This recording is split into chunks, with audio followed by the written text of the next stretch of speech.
Your energy matches your face. I just knew I was going to get called. Yeah. Confidence is no split energy. Mm-hmm. No split energy is power. Mm-hmm. The awesome power of non-resisted thought. The awesome power. We want to tweak it just a little bit and call it the awesome pleasure of non-resisted thought. Because when you've got power, you usually misuse it. And we don't mean that you misuse it, because we just mean sometimes when you're thinking about the power of something, it makes you want to point it at things and change them.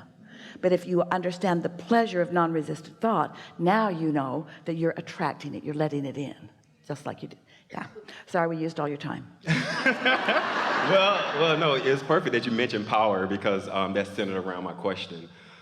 I've been on this spiritual journey since 2006. I was a high school student, and I had never meditated or never thought of anything about the law of attraction. And I was working a summer job and as a high school student, and it was a 9 to 5.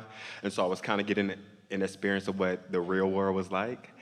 And so one day after work, I got home and I asked myself for the first time, like, what did I want? Because I was about to graduate and I was about to be in the real world. And I was like, what do I really want to do?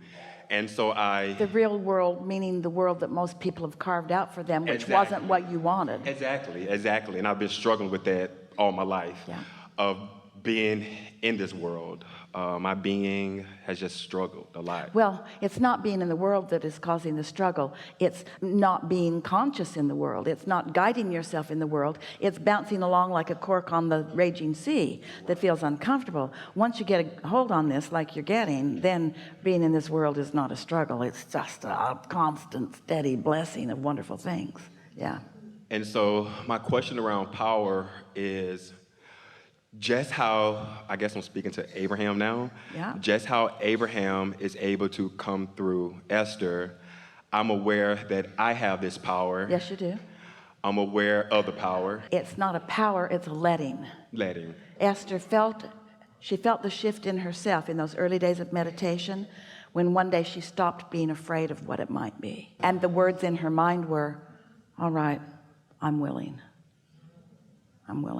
I'm willing to let whatever this thing that feels so good, I'm willing to let it rip. And I'm at that point now. It took me a long time to get here, to allow it to come through, because I've been afraid of it. I've been afraid of it. It just felt... Because it's misunderstood, because other people don't get it, and maybe I don't understand it completely. What Esther said to herself, Esther said, should I tell my parents about it? And we said, not a good idea. And she said, but I really think they should know. And we said, they're not going to be ready for it. And Esther said, when will they be ready for it? And we said, once they make their transition into non-physical, they'll be ready for it. Because it'll just upset them, because there won't be enough words for you to help them to understand it. So what Esther came to understand about that, and what causes your fear, and it's really at the basis of everything that doesn't go well for everybody, it's your awareness of people's response to you that you put in a higher place of priority than your own awareness of your response to your inner being and your inner being's response to you. When we talked about the master earlier, we didn't mean it like when we said you can't serve two masters. What we really mean is you can't be under the influence of source energy and under the influence of something else, and nothing comes close to being under the influence of source energy.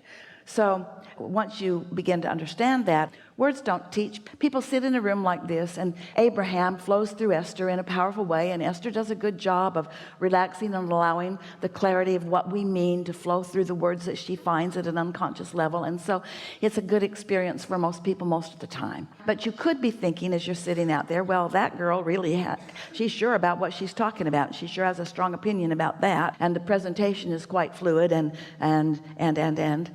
we know that you're getting it.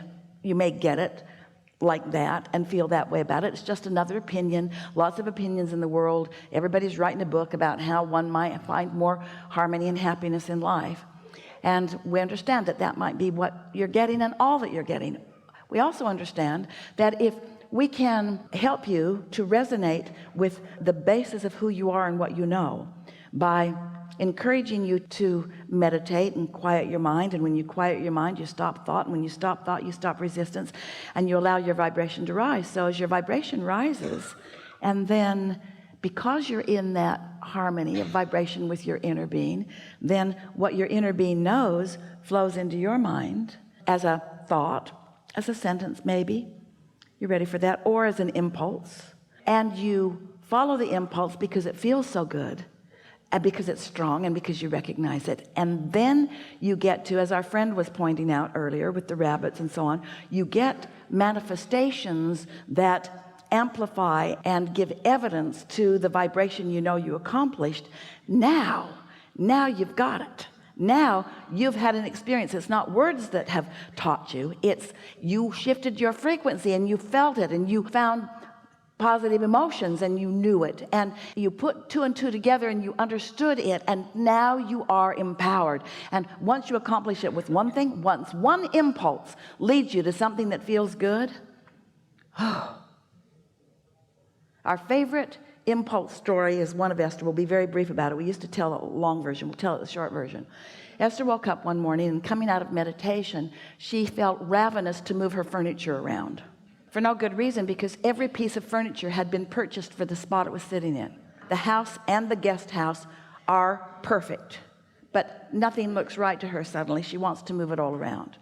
Well, she's there alone. She's not going to move the furniture by herself. It needs to be picked up and moved from place to place. So she got online and found movers that might be able to come today, 2 men in a truck that could show up. She called them and she said, I don't need a truck, but I need 2 men. And I'm not moving anything very far, just across the room, and maybe into the house next door. In other words, just close by, no truck.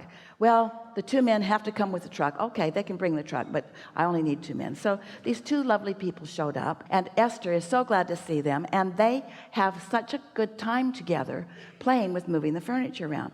But we want to tell you the setup for that. The setup that came before she woke up ravenous about moving furniture around. The very day before, she had come out of meditation, and she was suddenly aware that she did not know how to operate the sound system in the house.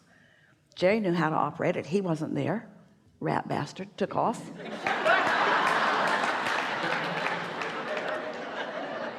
That's Jerry. That's Jerry. He likes that playful side of Esther. So Esther is playing with the sound system, and she discovered that there are zones she can turn sound on all over the property. And she found the menu where she could choose from different kinds of music. And she played with it for a long time and listened to this, and then listened to this, and then listened to this. And then she found rap. And she's listening to it and thinking, ooh, ooh. And then she's listening more, and she's saying, ooh, ooh, I really like that. And then off she went into her day. And so then the next day she gets the impulse to move furniture around, and the men come and they're moving furniture around, and they're having a good time. And then Esther says, look at this beautiful day. And they're saying, yes, it's San Diego. And one of them says, I'm moving. And Esther said, where? Why? Back to Alabama. Why? Why? I'm from Alabama, so.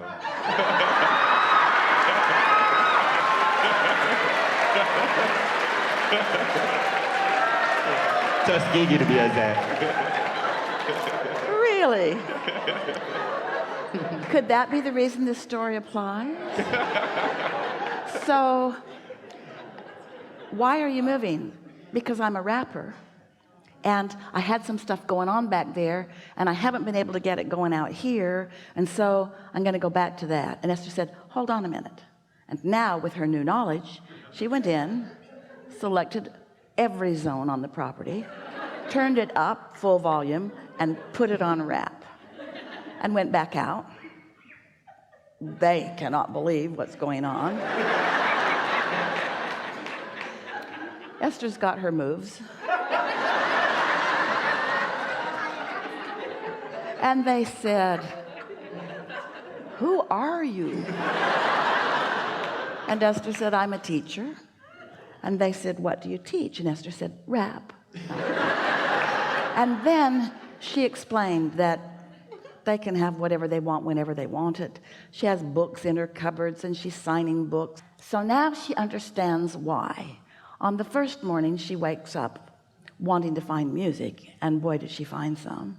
And on the next day she woke up wanting to find someone to move furniture around that doesn't need to be moved around. They moved it all around, and then they moved it all back pretty much to where nothing's in a different place now. It's all right where it was. All that happened was that she got to meet these people, and they got to meet her, and they got to find resonance with their hearts, and they got to know what they'd been looking for, and she got to give them answers to questions that they'd been asking, because she was their path of least resistance, you see.